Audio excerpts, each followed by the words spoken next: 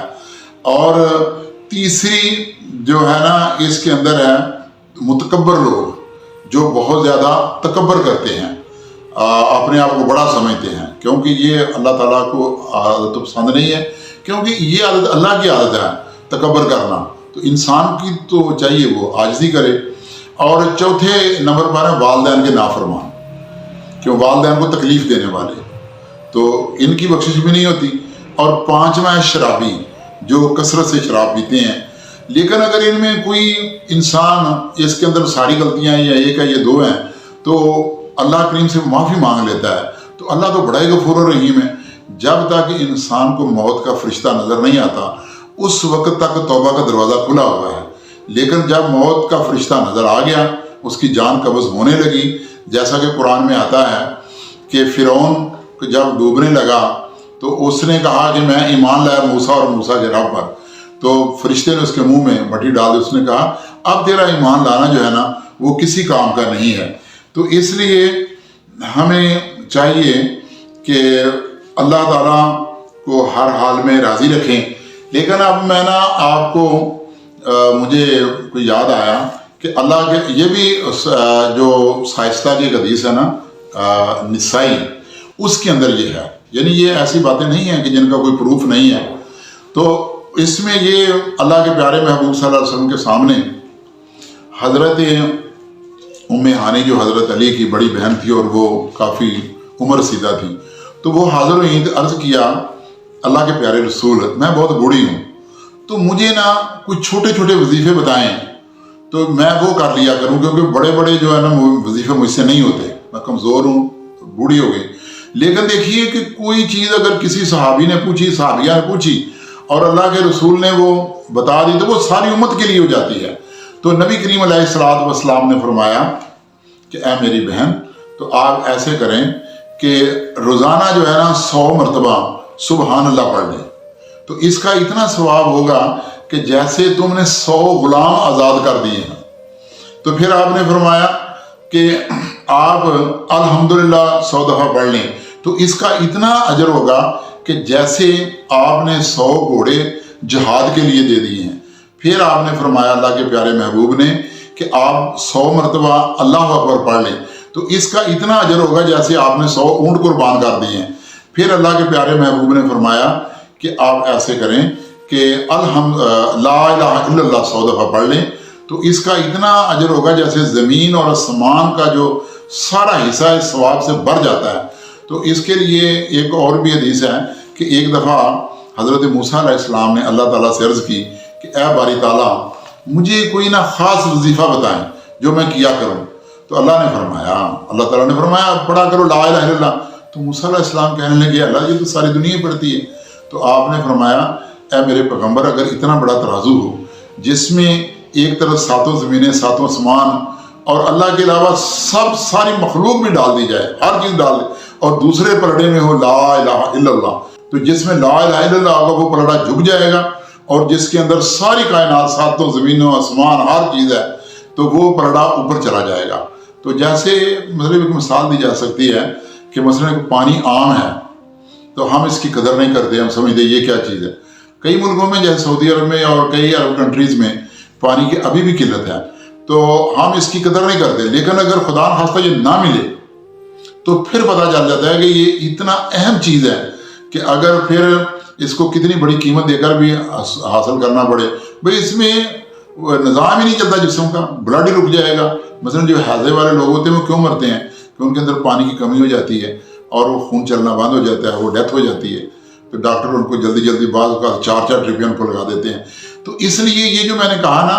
اس رات، یعنی یہ مخصوص ہی اس رات کے لیے نہیں ہے کہ آپ نے اس رات کو یا آپ اس رات میں کر لیں تو سونے پہ سہاگا ہے، کیونکہ میں نے جیسے بتایا نا کہ صحیح ستہ کی ابن ماجہ اور ترمذی کی احادیث کے اندر 15ویں شعبان کا یعنی نصف شعبان کا ذکر ہے، اور یہ شب برات ہے، یعنی آزادی کی رات ہے، گناہوں سے چھٹکارے کی رات ہے۔ تو ہمیں چاہیے کہ اس رات کو خوب عبادت کریں اور اللہ کو راضی کریں، کیونکہ دیکھیں نا ہم دنیا کے لیے تو کتنی جد و جہد کر رہے ہیں، مارا مار کر رہے ہیں کہ یہ بھی بنا لیں، یہ بھی بنا لیں، آخرت کے لیے بھی کچھ کام کر لینا۔ تو ایسے نہ ہو، کیونکہ بعض روایات میں ہیں اگرچہ وہ ضعیف ہیں، تو اس میں ہے کہ اس رات کو زندگی اور موت کے فیصلے ہوتے ہیں، نیک اور بد کے فیصلے ہوتے ہیں، رزق کے فیصلے ہوتے ہیں۔ تو اس لیے جب آپ کے لیے فیصلے ہو رہے ہوتے ہیں تو اس لیے اگر آپ جاگ رہے ہوں تو آپ عبادت کر رہے ہوں تو ہو سکتا ہے آپ کے حق میں اچھے فیصلے ہوں، کیونکہ جبرائیل علیہ السلام آتے ہیں آسمان سے اور وہ 3 جگہ پر نورانی جھنڈے لگا دیتے ہیں۔ پہلا جھنڈا خانہ کعبے کے اوپر، دوسرا مسجد اقصیٰ پر، اور تیسرا کوہتور پر، اور اس کے بعد وہ پھیل جاتے ہیں فرشتوں، لاکھوں کروڑوں فرشتوں کے ساتھ، اور جہاں جہاں لوگ عبادت کر رہے ہوتے ہیں وہ آمین کہتے ہیں کہ اے اللہ ان کی عبادت کو قبول فرما، ان کی دعاؤں کو قبول فرما۔ تو اللہ تعالیٰ ہمیں اس رات کوئی بیدار ہونے کی، عبادت کرنے کی اور اللہ کو یاد کرنے کی، تو اللہ تعالیٰ ہمیں توفیق عطا فرمائے۔ آمین ثم آمین۔